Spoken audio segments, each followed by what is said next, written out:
We're going to pick off where Ken left off yesterday with the cases and the case discussion.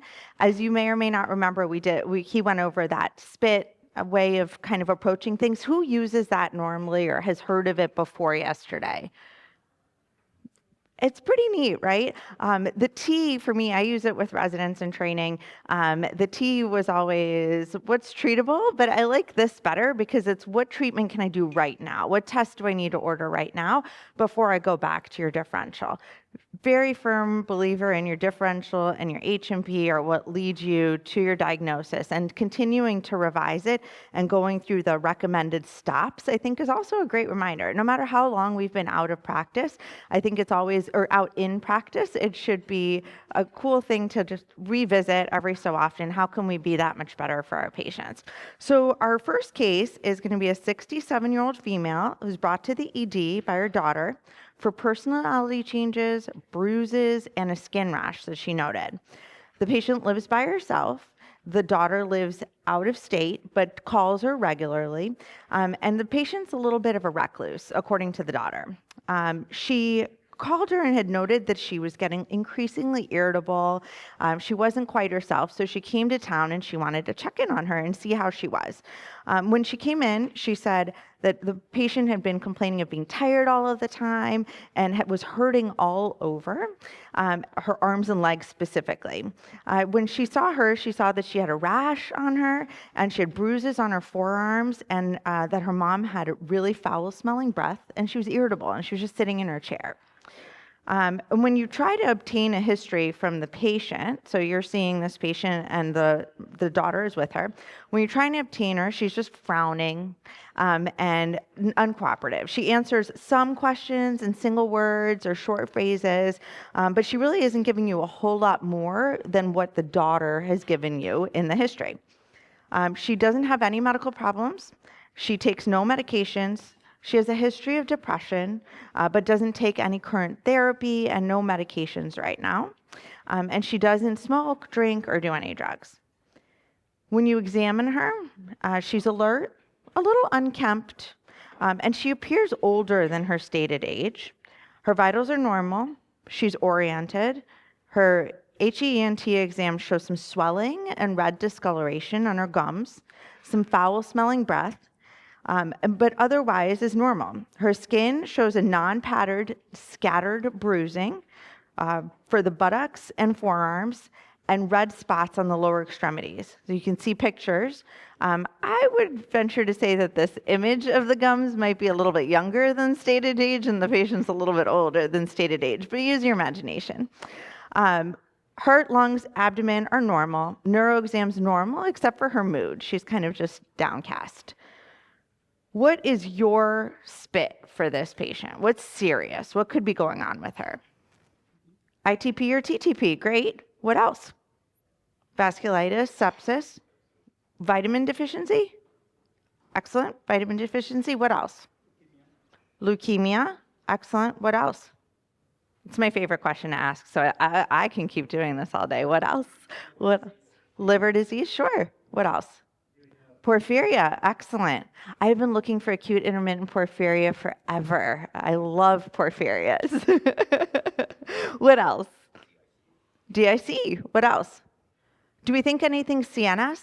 She's a little bit altered. Do we think maybe trauma? Could she have a bleed? Could someone be hurting her potentially with all these bruises everywhere? What do we think? Maybe. Non-accidental trauma happens in the elderly population as well, right? But we don't know much about her living conditions except what we were told so far. But those are certainly things. What do we think is probable? What do we think is most likely happening with her? Meningitis is definitely, I would put that in serious for sure. What else? Could she just maybe be depressed and maybe have some neglect too? Maybe, right? That's not necessarily what we diagnose in the emergency department, so that's more of a diagnosis of exclusion than a true diagnosis, but maybe.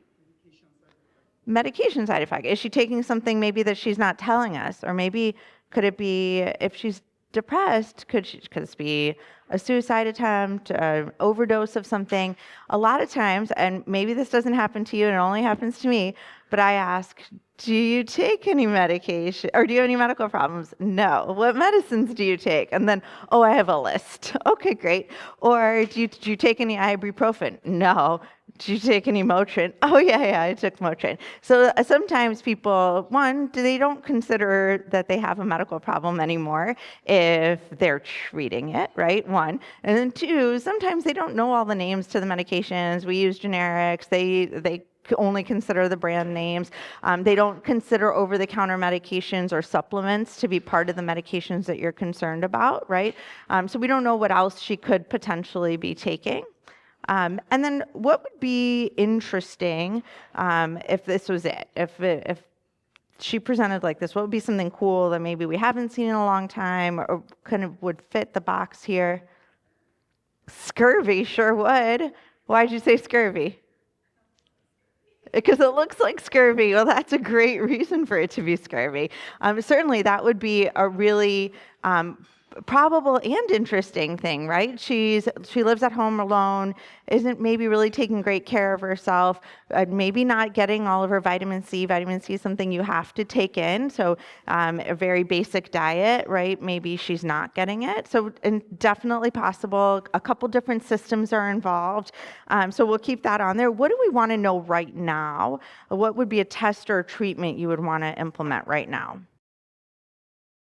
Platelets, coagulopathy studies, good. What else? CBC, what else? Kidney functions, absolutely. CT head, great. What else? Because in our differential, even if we're thinking these interesting, cool things, there's some other things that we still need to rule in or out, right? You do your H&P, and then you have your differential, and then you try and see what you can take out of the list based on your H&P, and then what's left is what you have to order your tests for. Right now, would you want to maybe get an Acute check on her, see if like this depressed affect might be related to that? I would probably order that right away. That's something I can get pretty quickly. Based on all the things that you've brought up, we want to ask a few more questions, right? Maybe we want to ask some more questions of the daughter and potentially the patient. Maybe if we were thinking sepsis, do we want to know if she's had a recent illness? We didn't really get that in the initial thing. Does she have a recent illness? Does she have any other systematic issues? Has she fallen recently? We didn't really ask about that. We knew she was sitting and maybe not moving around as much, but all this bruising. And maybe we want to ask about who else is coming into the home. If we're thinking elder abuse or non-accidental trauma, is there a housekeeper, someone that's coming in, or someone that's bringing in food, or somebody else that might be interacting with her that could potentially be hurting her? And the answer to that question is no. She tells you that she hasn't had any recent infections, and she tells you that there's nobody else that comes in. You also probably want to know if she's taking any of the medications that she hasn't told you about. Like, is there something? I've never gone into an older person's home that didn't have a medicine cabinet full of medicines, possibly from, I don't know, 1955, just in case. My dad used to do this too. He would get the prescriptions and he would just keep them. He wouldn't take the medicine. I'm like, Dad, but why do you have all these medications? And I had little kids at the time. He's like, well, you never know. Someone might need them, and then I can give it to them. It might be hard for them. I'm like, but you're not a physician. You shouldn't be prescribing medicine to people. Well, you never know. I'm like, all right, okay. So having what else could potentially could they be taking? Is she taking aspirin? And she says no. She hasn't taken any aspirin. She hasn't taken Tylenol, Dilantin. She hasn't ever been prescribed it. She doesn't know what you're talking about, so that's good. But why did you say that? Because of those gums, right? We don't see it as much because Dilantin's not being prescribed as much as it used to be. You used to see those gums all of the time, and now that most people are on Keppra, we don't see as much of the inflammation in the gums that we used to see with Dilantin. Good. So she says no, and she does her own shopping and her own cooking and her own self-care. There's nobody else that's coming into the house. And then you might want to ask the daughter, what did the house look like? Did the house look unkempt? Maybe thinking more about along the lines of depression and how much we're thinking that, and the daughter says, no, the house looked fine. And then you personally, based on what you were asking about, you might want to do a little bit more of a physical exam, right? Do you want to look for maybe other signs of bruising? Maybe you're looking for some lymphadenopathy or some splenomegaly, and you don't find any of that on your exam. So we went over, the next question was, what tests and treatments should we order? And you've already given me your tests and treatments that you wanted to order: CBC, chemistry, coagulation studies, a CT of the head. Is there anything else at this point, based on the information that you have, that you'd want to also order? Blood cultures, sure. What else? A chest x-ray, sure. What else? Do you want to order ascorbic acid? But scurvy? What are we doing? No? Maybe. I've never ordered one in the emergency department before. Toxicology. Maybe you'd want to order a urine drug screen, because do patients sometimes, I won't say lie, I'll say lie, not lie, they'll maybe forget things, or maybe they hide things a little bit. I don't know about you guys, maybe you have very sharp patients that never omit anything, but mine sometimes forget that they did a little cocaine, or maybe there was some meth, or, they weren't thinking about it, they were worried about something else. So maybe tox screen in this case might be helpful, right? Tox a lot of times is a little bit not as helpful, because it doesn't give you this is the reason for the symptoms. But in patients that say, oh, I've never done anything, and all of a sudden I'm altered, and then you've got meth positive. That happened to me once in this elderly woman that was brought in by her family. She's just not right. And I did a tox screen on her, and she was meth positive. She wasn't doing meth. They were cooking meth in the house, and somehow she had gotten it in her system. Not really sure how, but sometimes it can be helpful in those types of things when you're like, what's going on here? And so, yes, I'd probably order a tox screen. Would you also do salicylates and Tylenol and alcohol level 2 on her? Maybe, right? Because if she's depressed, is she going to tell you? If she truly wants to kill herself, is she really going to tell you if she's brought in against her will by her daughter who's worried about her? Sometimes, but sometimes not. So those are easy things that you can give antidotes to, so why not go ahead and order it? Good. So you order those tests, and then everything is essentially okay. Her CBC shows a mild normochromic normocytic anemia. She has a hemoglobin of 11.9. Her platelet count is normal. Her complete metabolic panel is normal. Her urinalysis is normal. Her tox screen's normal. Salicylate's normal. Acetaminophen's normal. Her head CT shows no abnormalities, just a little bit of mild atrophy, and the radiologist wants you to correlate clinically. The tox screen's negative, and her exam is otherwise normal except for what we found initially. So what do you want to do with her now? Her emergency medical condition is likely ruled out, right? What do you do with her? You send her home? A which screen? A vasculitis screen, okay. Would you get those results today? No, but you'd send them off? Yeah. But would you send her home? Okay. So you said, I'll call the hospital. I'm just repeating it for the recording. I'm going to call the hospitalist. Something's not right with her, but I want her to come in the hospital, right? What else? Would anyone send her home and say, follow up with your primary care physician in, I don't know, 3 years when you can get an appointment? I'm just kidding. No, just to primary care physicians. Vitamin C. Would you do a vitamin C level? Would it be helpful right now? So non-fasting, potentially, right? We don't know if she's fasting or non-fasting. If it's non-fasting and you do a vitamin C level, one, would you get the results back anytime in the near future? I don't know. I've never ordered one before. I'm not sure how long it takes to get back. I imagine it takes a little while. If it's a non-fasting, or actually if it's a fasting one and there's no vitamin C, then that probably tells you a little bit of information, right? If it's non-fasting, it really is more about what they just recently consumed versus their total plasma levels of vitamin C. So it's not always the most helpful test in ruling in the disease. So maybe, but what could you give? Would you want to give her vitamin C and see what happens? I don't know. Would you? Would you guys? It won't hurt at this point, would it? unless she's septic, and then we don't give her, no, okay. Maybe, right? So what she ends up having, when you go back to your differential, you go through everything, you're looking at it, she actually does have scurvy. So excellent. And treatment for it, who's treated scurvy anytime recently? Oh, you have? Really? When did you treat it? That's crazy. You said what kind of guy? Okay, undomiciled. I didn't hear you. I was trying to figure that out. So undomiciled guy. Right, can we see it? You think in this day and age that we wouldn't really see it. I've never seen it.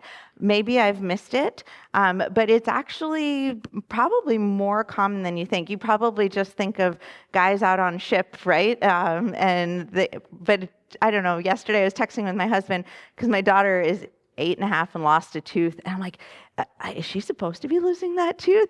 And he's like, what do you think, she has scurvy? I'm like, funny you mentioned that. And then I'm going back through her diet, and she gets plenty of vitamin C, so I think we're not at risk for that.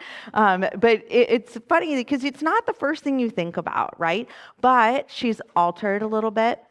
She's got these bruises. She's got these gums. She's got halitosis too that I didn't mention. It fits the picture, right? So treatment for it, how did you treat him? Oh, that's perfect.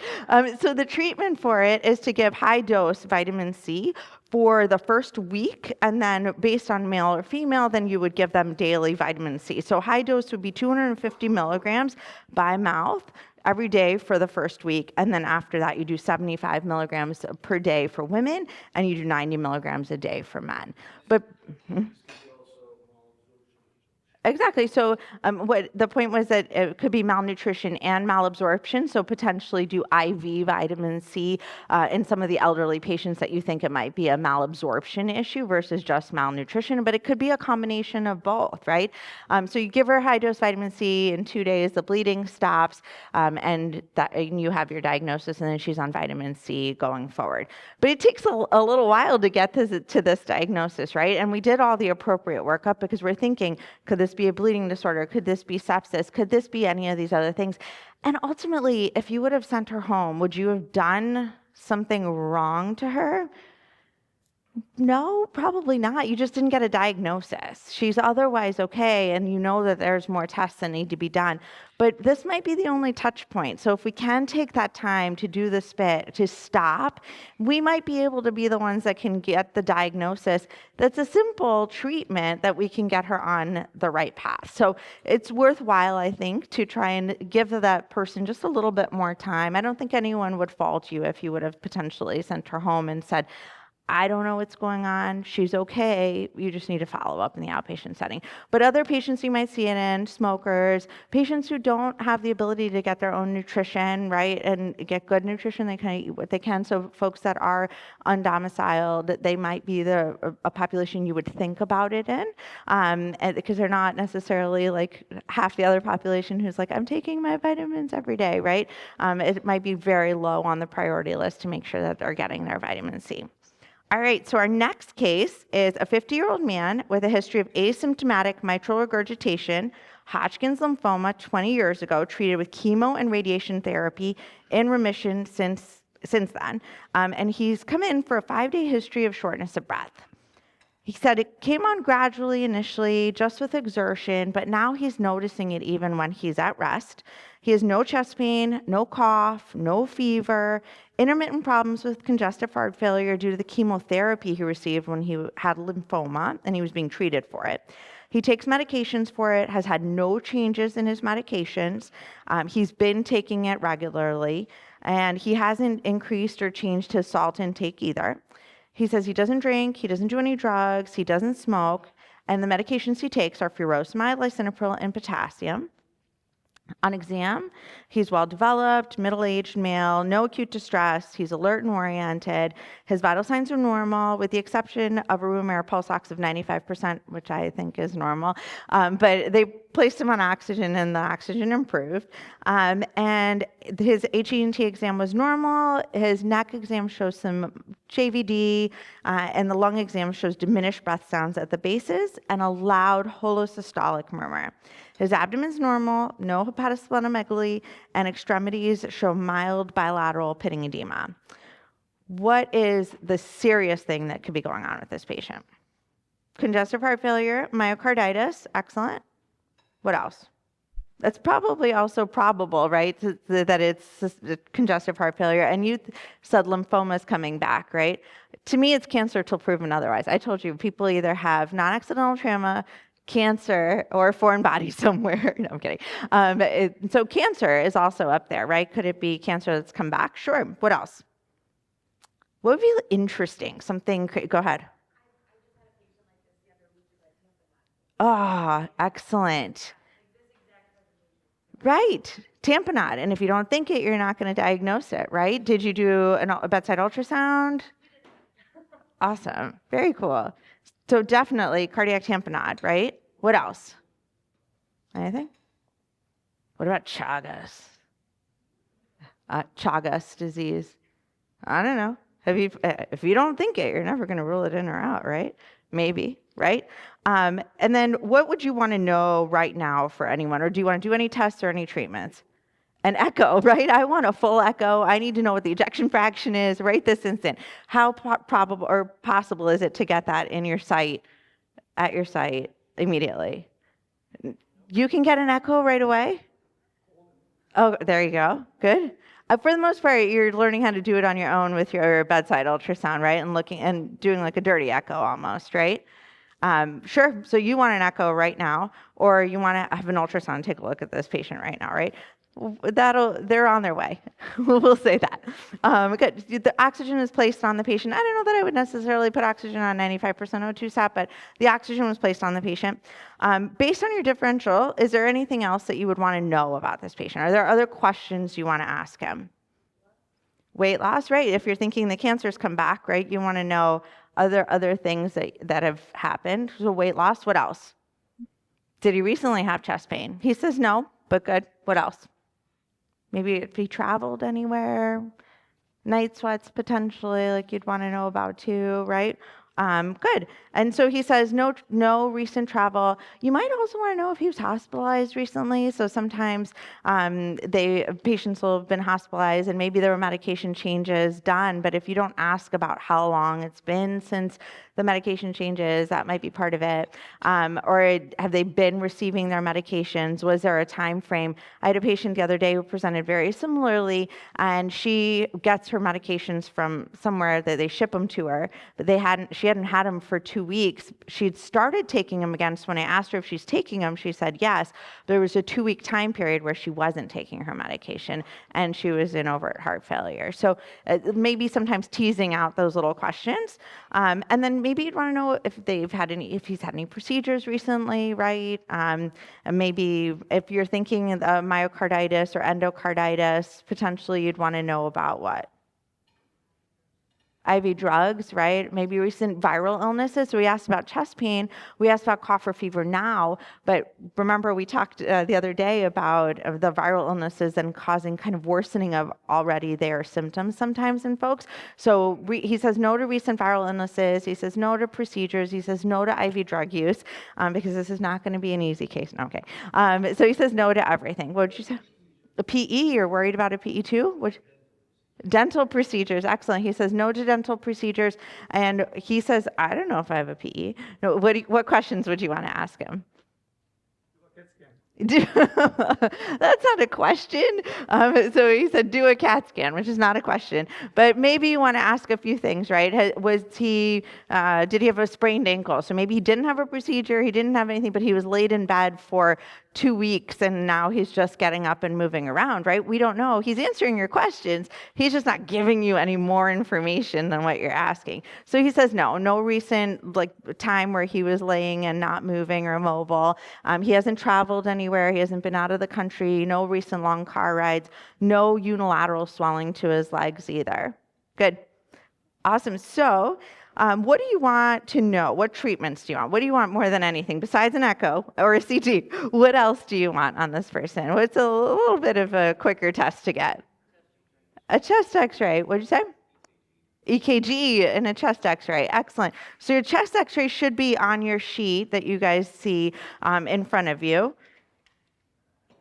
And the radiologist says, different from last exam. What do you guys think of this x-ray?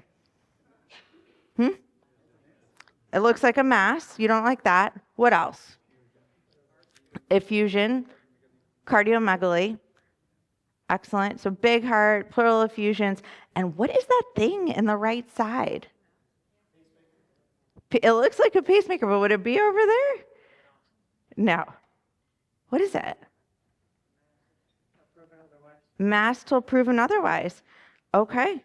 So, do you want to ask any other questions? Do you want to go back to your spit diagnoses? Is there anything else that, code status. You know what?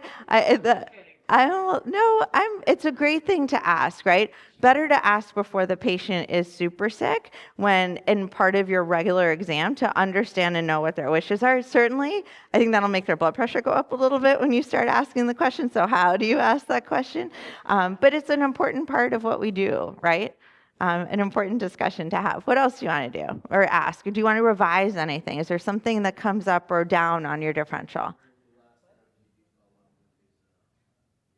Hematologist on. When was the last time he followed up with his hemonc doc? Good question. So we'll ask him that question.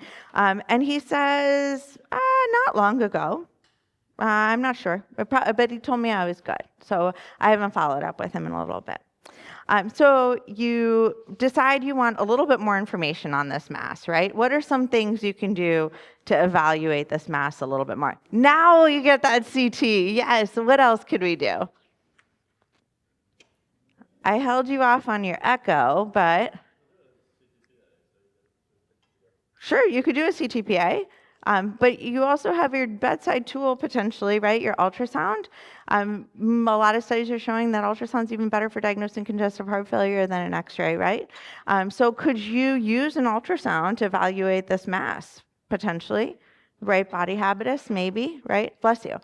When you do the ultrasound, you find that it's a fluid-filled little sac. And you also find B lines, and it looks like congestive heart failure on the ultrasound.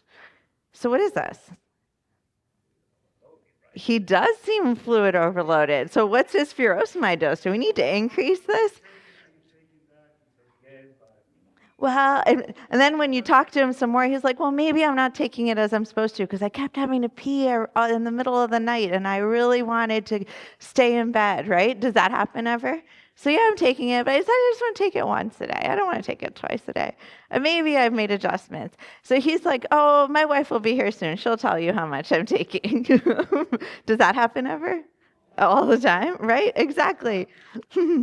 So when you start him on diuretics because he needs diuretics, right? Look at that size of that heart. Look at the pleural effusions. You start him on diuretics. Most probably this is a lot of fluid overload. You're admitting him to the hospital and you want to see what this mass is. And it ends up actually being a phantom or vanishing tumor. Has anyone seen this before? You have. It is a trapped effusion in the fissure that resolves once you do the diuretics. Wild, right? With his history of lymphoma, it's like cancer till proven otherwise all day long, right?